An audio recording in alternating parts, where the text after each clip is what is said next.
마태복음 28장 16절에서 20절 같이 읽으실 때 살아계신 하나님의 음성으로 들으시기를 바랍니다. 같이 읽겠습니다.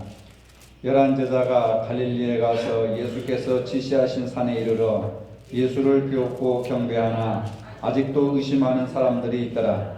예수께서 나와 말씀하여 이르시되 하늘과 땅의 모든 권세를 내게 주셨으니 그러므로 너희는 가서 모든 민족을 제자로 삼아 아버지와 아들과 성령의 이름으로 세례를 베풀고 내가 너희에게 분부한 모든 것을 가르쳐 지키게 하라. 볼지어다 내가 선 끝날까지 너희와 항상 함께 있으리라 하시니라. 아멘. 이런 이야기가 있습니다. 옛날 어느 시골에 아주 수염을 길게 기르고 다니는 할아버지가 계셨는데 어느 날 동네 꼬마가 할아버지에게 찾아와가지고 할아버지의 궁금점이 하나 있습니다. 이렇게 물으니까 무엇이냐? 그러니까 할아버지는 밤에 주무실 때에 수염을 이불 속에 넣고 주무십니까? 아니면 수염을 이불 밖에 끄집어 놓고 주무십니까? 이렇게 묻습니다. 당돌한 질문이기도 하고 그래서 질문을 딱 받으니까 어떻게 대답을 해야 할 말이 없어요. 그래서 얘야 미안하다. 나도 미처 그것까지는 생각해보지 못했구나. 하룻밤만 지내고 내일 내가 대답해 주마. 그날 밤 수염을 붙들고 씨름을 하는 겁니다.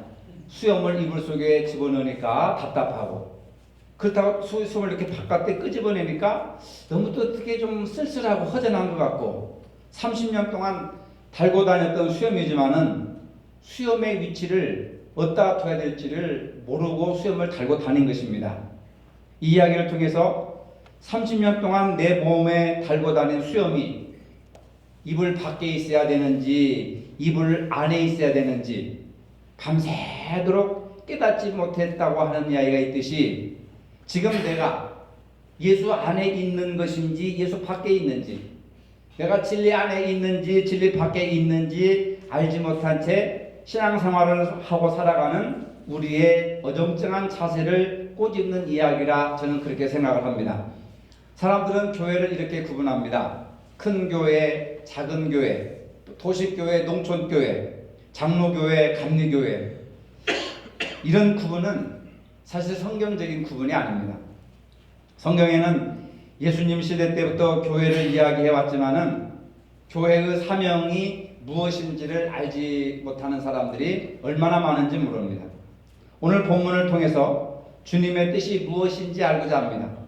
우리가 평생 교회를 다니면서 교회를 향하신 주님의 뜻을 모른다면은 내가 밤에 잘 때 수염을 밖에 놓고 자야 되는지 이불 속에 묻고 자야 되는지를 모르는 채 우리가 신앙생활을 하는 것과 같다 그 말입니다. 우리를 향하신 주님의 뜻이 바로 오늘 우리가 함께 읽은 본문에 나타나 있습니다. 너희는 가서 모든 족속으로 제자를 삼아 아버지와 아들과 성령의 이름으로 세례를 주고 내가 너희에게 분부한 모든 것을 가르쳐 지키게 하라. 주님이 승천하시면서 제자들에게 하신 이 말씀을 우리는 주님의 지상명령이라고 합니다. 이 지상에 계실 때 마지막 명령이기 때문에 또는 유언이라고도 하기도 하고 지상명령이라도 하기도 합니다. 그렇다면 주님은 어떤 근거로 이 지상명령을 하고 계시는 걸까 하는 겁니다. 주님은 말씀 한마디로 바람을 잔잔케 하시고 또 풍랑을 잔잔케 하시고 또 여러가지 각색 병든 자를 고치시고 귀신을 쫓아내시며 죽은 자를 일으키신 그러한 능력의 주님이시고 십자가에 죽으셨다가 부활하신 하나님의 아들이십니다. 이와 같은 하늘과 땅의 권세를 가지신 예수님이 명령을 하시는데 바로 그 명령이 오늘 이 말씀이라 그 말입니다. 주님은 이 명령을 통해서 교회가 해야 될 본질적인 사역이 무엇인지를 말씀해 주고 있습니다. 교회를 왜 이 땅에 세워주셨는가? 왜 우리가 교인으로서 살아가고 있는가? 왜 주일날 교회에 모여서 예배를 드리고 있는가? 하는 그 모든 궁금증의 해답이 오늘 본문의 말씀이라.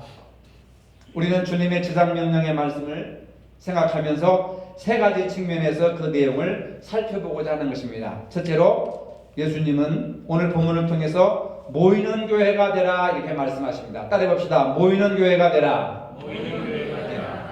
예수님은 모든 족속으로 제자를 삼아 아버지와 아들과 성령의 이름으로 세례를 주라 이렇게 말씀을 하십니다. 이것은 명령형이에요. 해도 되고 안 해도 되고가 아니라 반드시 해야 된다는 거예요. 반드시 교회는 모든 족속으로 제자를 삼아 아버지와 아들과 성령의 이름으로 세례를 줘야 되는 겁니다. 모든 족속으로 제자를 삼으라고 하는 말은 이제 복음이 이방인에게까지 전해져야 하고 그들도 하나님의 자녀가 되게 해야 된다는 겁니다. 그리스도 밖에 있던 나그네와 같은 이방인들 데려다가 교회 안에 같은 가족으로 같은 식구로 만들어야 된다는 것입니다. 에베소 교회는 특히 교회가 무엇인지를 잘 설명해 주고 있는데, 그러므로 이제부터 너희는 외인도 아니요 손도 아니요 오직 성도들과 동일한 시민이요 하나님의 권속이라. 여러분들은 지나가는 나그네도 아닙니다. 객도 아닙니다. 여러분 구경꾼도 아닙니다. 이제는 하나님의 백성들이요 하나님 나라의 시민이요 하나님 나라의 가족이라는 것을 믿으시기를 바랍니다. 이러한 하나님의 가족, 하나님의 백성, 하나님의 시민이 어디에서 이루어지느냐면 교회를 통해서 이루어진다는 겁니다. 아버지와 아들과 성령의 이름으로 세례를 주라고 하는 말은 한 사람을 전도하여서 구원의 확신을 갖게 하고 교회의 회중이 되게 하라고 하는 말씀입니다. 그래서 세례를 받는다고 하는 것은 교회 식구가 되게 하라는 거예요. 하나님의 백성, 하나님의 권속, 하나님의 시민이 되게 하라는 것입니다. 그렇게 하기 위해서 세례를 베푸는 것입니다. 우리는 해마다 세례받는 사람들이 나타나도록 전도하는 교회가 되어야 한다 그 말입니다. 여러분 교회라고 하는 이름의 뜻이 무엇인지 아십니까? 우리는 세성교회 하면 세성이라고 하는 단어만 깊이 생각하지 교회라고 하는 단어의 뜻을 잘 모릅니다. 교회라고 하는 본질이 무엇이냐면 부름받은 자들의 모임이라고 하는 거예요.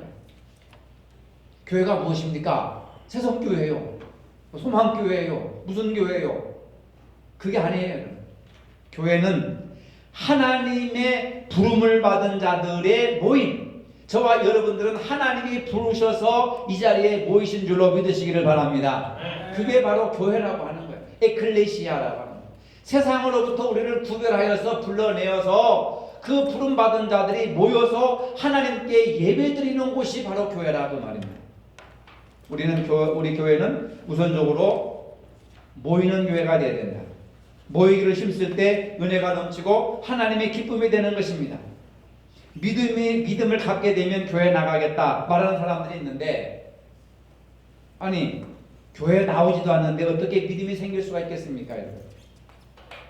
처음에는 믿음 없는 상태로 나오지만은 교회를 다니는 가운데 믿음을 갖게 되는 것이고, 처음에는 어린아이와 같은 신앙으로 다니지만은 나중에는 장성해서 어른이 되는 것이고, 처음에는 받기 위해서 나오지만은 나중에는 변화가 되어서 주는 사람이 된다고 하는 겁니다.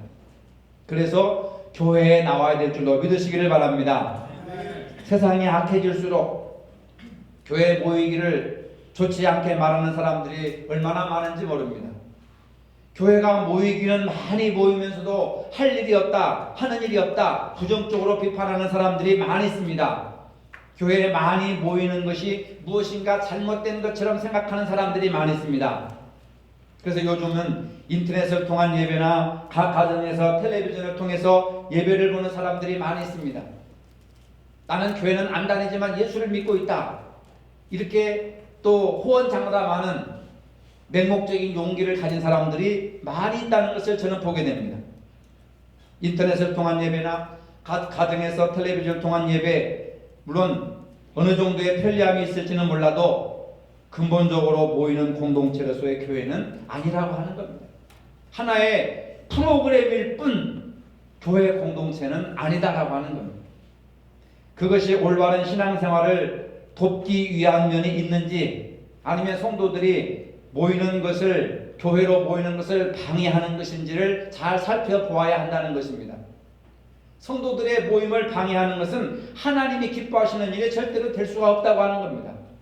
신앙의 능력은 공동체 속에서 모이는 가운데 능력이 나타날 줄로 믿으시기를 바랍니다.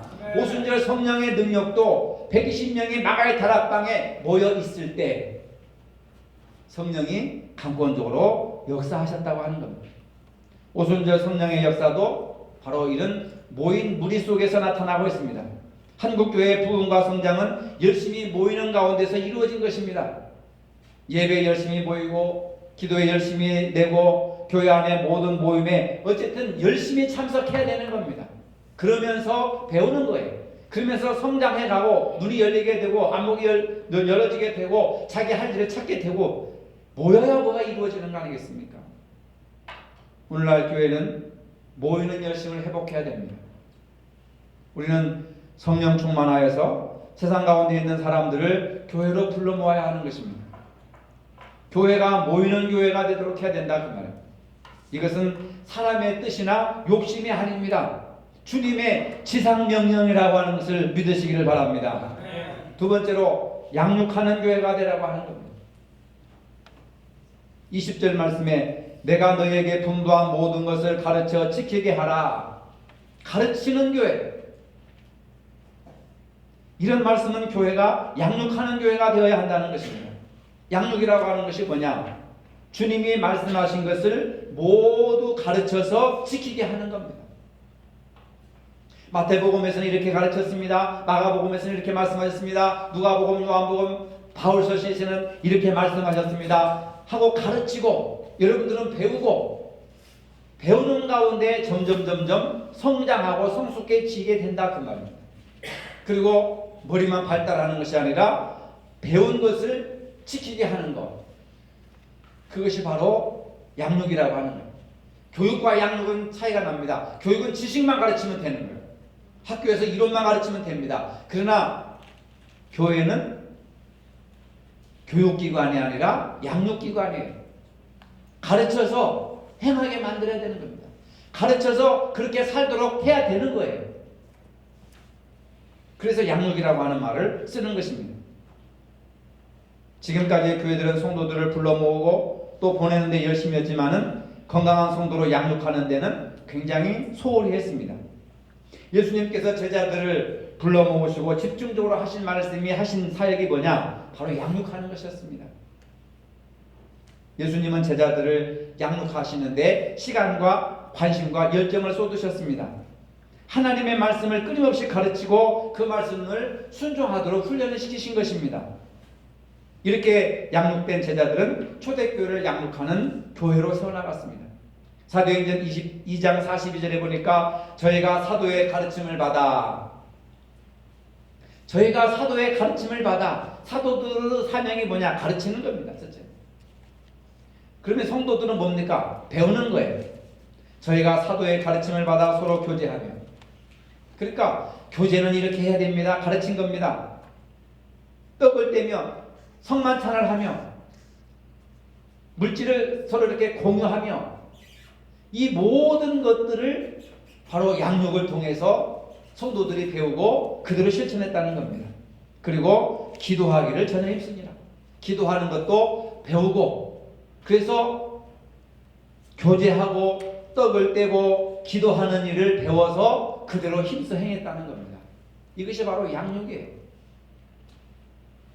초대교회가 모이기를 힘쓰는 동시에 말씀으로 가르치고 열심히 양육하는 교회였던 것을 알게 되고, 바로 이것이 교회 부흥의 비결이었다고 하는 겁니다. 초대교회에서는 공동체적으로 교제를 하거나 기도 생활을 하거나 심지어는 식사를 할 때에도 그 모든 것들이 양육과 관련되어 있는 그러한 행사였다는 것을 우리가 알게 되는 겁니다. 양육은 여러분들에게 필요한 영혼의 양식을 공급하는 것입니다. 영혼의 양식을 먹어야 사람이 성장하고 자라지요. 제가 장염에 걸려가지고 하루 종일 꼬박 아무것도 못 먹고 생일날 아침에 묽은 물 한 컵 먹고 하루 종일 쫄딱 굶고 8시간 누워서 수액 맞고 링거 맞고 생일날 그것도 무슨 조한지 하나님, 생일날 내가 왜 이렇게 고통을 당하고 음식도 못 먹고 하루 종일 이렇게 쏟고 피우고, 그 다음부터는요 하늘이 노래가지고 다리가 후들거려가지고 움직일 수가 없더라. 먹지 못하고 계속 막 쏟으니까 일어설 힘이 없어요. 막 어지러워요. 막 현기증이 일어나고. 사람은 먹어야, 음식을 잘 먹어야, 좋은 음식을 먹어야 건강하고 걸어다니고 힘있게 일어설 수 있고 보는 것도 잘 보이는구나. 먹지 않으니까 보이지가 않아요. 막 새벽 예배 때 한 15분 정도 서 있는데 막 쓰러질 것 같더라고. 빙빙 돌아요. 이렇게 막 빙빙. 무슨 놀이동원에 가가지고 뭘 탄 것처럼 빙빙 돌아가지고 강대상을 또 붙들고 쓰러지지 않으려고.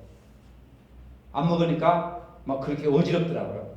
그러니까 이거 금식할 때하고는 다른 겁니다. 막 쏟아버리니까 탈수 현상이 일어나가지고 막 쓰러질 것 같아요. 그러니까 여러분 보세요. 우리가 하나님의 생명의 양식을 먹지 않으면은 영양실조에 걸리는 것이고 비틀거리고 쓰러지기 때문에 교회 나오기조차도 귀찮고 힘드는 거예요. 그런데 무슨 헌금을 강조하고 전도를 강조하고 봉사를 강조하고 충성을 강조하고 뭘 강조합니까? 눈에 귀에 들어오지도 않습니다. 그러니까 여러분들이 신앙생활을 잘하려면 말씀을 먹어야 될 줄로 믿으시기를 바랍니다. 네. 말씀을 먹어야 돼요. 말씀을 가져야 됩니다. 그래서 생명의 떡이고 생명의 빵이고 생명의 음료수고 이렇게 말씀을 하시는 거예요. 양육한다고 하는 것은 하나님의 말씀을 믿고 그 말씀을 따라 순종하는 삶을 살게 되는 것입니다. 특히 현대인들은 듣기는 잘하는데 그것이 믿음으로 순종하는 삶을 살기까지는 굉장히 힘들어하는 거예요. 그냥 들으면 됐지 뭘 내가 이것을 행하느냐. 그래서 듣기는 좋아하는데 행하는 것을 굉장히 싫어합니다. 경건의 모양은 있으나 경건의 능력은 상실합니다. 그래서 섬김도 없고 감사도 없고 은혜도 없고 왜 이런 현상이 일어나냐면 양육이 없기 때문에 권리만 주장합니다. 목사는 이리 해야 되고 장로님들은 이렇게 해야 되고 자꾸 주장만 하는 권리만 주장하는 거죠.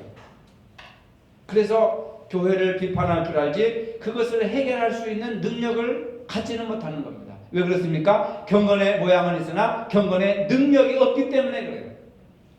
경건의 능력은 양육을 통해서 길러진다는 것을 믿으시기 바랍니다. 양육은 염소가 양이 되게 하는 거예요. 염소로 끝까지 남아있으면 마태복음 25장에 보니까 지옥에 갈 수밖에 없어요. 천국에는 못 들어갑니다. 여러분 양육이 얼마나 중요한 겁니까? 경건의 모양으로 끝나는 것이 아니라 경건의 능력으로 나가고 염소로 끝나는 것이 아니라 양으로 변화가 되는 양육을 잘 받아야 될 줄로 믿습니다. 세 번째로 보내는 교회가 되라. 19절에 그러므로 너희는 가서라고 하는 말을 했습니다. 주님의 지상 명령은 세상을 향해 가라는 말씀이에요. 막연히 가라고 하는 것이 아니라 복음을 들고 가라는 겁니다. 예수님의 12제자를 사도라고 부르는데 사도라고 하는 말은 파송하다, 내보내다 라고 하는 뜻이에요. 이제 양육을 받았으면 거기에 만족하지 말고 그 양육받은 그 말씀을 가지고 가라. 가서 세상에 나가서 전파해라. 그래서 파송하다, 내보내다 라고 해서 사도라고 하는 이름을 붙여주시는 겁니다. 이렇게 보냄을 받은 자가 있기 때문에 복음이 전파되는 것이고 복음이 전파되기 때문에 믿는 자가 생기는 겁니다. 그 여러분들이 가정에 가서 직장에 가서 학교에 가서 일터에 가서 뭐 해야 돼요? 가서 전해야 된단 말이에요. 그래서 하나님께서 여러분들에게 직업을 주신 겁니다. 사명을 주신 거예요. 칼빈은 사명을 콜링이라 소명이라 이렇게 얘기합니다. 직업을 소명이다. 직업의식이 있어야 된다 하잖아요. 기업에서는 직업의식이라고 하는 것이 원래는 기독교적인 용어고 성경적인 용어예요. 우리 기독교에서 나온 겁니다. 칼빈은 뭐라고 했습니까? 여러분이 농부나 어부나 광부나 선생이나 의사나 그 어떤 직업을 갖든 간에 그 직업은 복음을 전하기 위해서 하나님께서 여러분들을 파송한 것이다. 그래서 직업이 소명이다 그 말입니다. 돈 버는 것이 직업의 목적이 아니라 그 직업을 통해서 파송받은 선교사라는 겁니다. 그게 소명이라는 거예요. 소명. 근데 우리는 직업의식에만 충만했지 그 직업을 통해서 복음을 전하지를 못하고 있잖아요. 그래서 뭡니까? 우리가 지금 사도로서 제자로서 성도로서의 삶을 다하지 못하는 거예요. 교회 성장학의 세계적인 권위자 피터 와그너 박사의 말에 의하면 미국 사회 속에서 5천 명 내지 10,000명 이상 모이는 교회가 어떻게 성장했는가? 이분이 교회 성장학의 최권위자고, 저도 대학원 다닐 때 이분에 대해서 저 글도 쓰고 이렇게 레포트도 내고 그랬었는데 아주 대단한 분이십니다. 근데 그분이 미국 교회 전체적으로 5,000명 이상 10,000명 모이는 교회를 분석을 했어요. 어떻게 하면 교회가 부흥되고 성장했는가 보니까 딱 세 가지예요. 말씀이 살아 움직이는 교회, 그 다음에 성령의 능력이 차고 넘치는 교회, 전력을 다해 선교하는 교회. 이 세 가지를 잘하는 교회가 5,000명 이상 10,000명이 모이는 교회로 제일 많이 성장했더라 하는 책을 펴낸 적이 있어요. 우리나라에 복음이 전해진 것도 복음을 듣고 이 나라에 온 선교사들이 있었기 때문입니다. 복음이 전해지면 이 땅에 교회가 세워지는 것이에요. 영국 웨일스 출신의 토마스 선교사는 조선 선교를 위해서 미국 상선 제너럴 셔먼호를 타고 평양 대동강에 올라왔지만은 당시 외세 배척, 서양 문물 차단, 세국 정책을 하면서 이 제너럴 셔먼호를 불태워버리고, 그리고 거기에 타있던 모든 선원들을 다 죽여버리고, 거기 함께 타고 왔던 토마스 선교사도 대동강 모래바닥에서 칼로 목을 잘라서 죽여버립니다. 근데 이분이 가지고 한국에 들어오면서 배를 타고 오면서 한문으로 된, 중국을 거쳐서 왔기 때문에 한문으로 된 성경을 한 보따리 가져온 거예요. 그때는 한글로 된 성경이 없었습니다. 근데 죽기 전에 자기를 칼로 목을 내리치려고 하는 박충건이라고 하는 군사가 있었는데, 그 사람에게 성경을 줬는데 그 사람은 성경을 받지 않고 죽으면서 그냥 성경을 대동강에다 확 뿌려버렸습니다. 그래 거기서 죽었는데, 그 토마스 선교사의 목을 자른 박충건이라는 사람이 이제 상황을 끝내고 나서 저게 뭔가 하고 한 권을 집어들고 집에 들어왔습니다. 집에 들어와가지고 그 성경을 읽어보았어요. 정독을 한 결과 예수를 영접하고 독실한 신자가 되어서 안주교회의 영수가 되었습니다. 여러분, 영수라고 하는 게 그때 당시는 목회자나 전도사도 없었잖아요. 근데 서양 선교사들이 오면은 교회를 대표해서 장로님, 지금 현재 장로님들보다 조금 높은 수준의 그 직책이 있었는데, 그래서 교회를 대표하고 교인들을 대표해서 이렇게 선교사님하고 같이 도와주면서 교회를 이끌어 가시는 그런 분이에요. 정치계에서 영수회담 하는 게 바로 여기서 나온 겁니다. 교회의 최고의 대표자라고 할 수 있어요. 그때 군중 속에 12살 먹은 최치량이라는 소년이 그 광경들을 구경하고 나서 토마스 선교사가 죽을 때 뿌리고 간 성경 한 권을 집어들고 와가지고 영문 주사 박영식이라고 하는 사람에게 주었습니다. 근데 이 박영식이라는 사람은 성경에 이게 뭔지 참 종이가 좋다 그래가지고 종이를 다 찢어가지고 벽지로 도배를 해버렸어요. 참 좋다. 도배를 해버렸어요. 벽지로. 그 후에 이 박영식의 집터에 평양 최초의 교회인 널다리골 예배당이 세워지는 역사가 있습니다. 이건 역사적인 사실입니다. 토마스 목사를 죽인 박준컨의 조카 이영태라고 하는 사람이 있었는데, 어느 날 이제 삼촌 집에 갔다가 벽에 바른 성경이 이렇게 벽에 쫙 박혀있는데 심심해가지고 그 벽지인 성경을 읽다가 은혜를 받아가지고 예수를 믿게 되었습니다.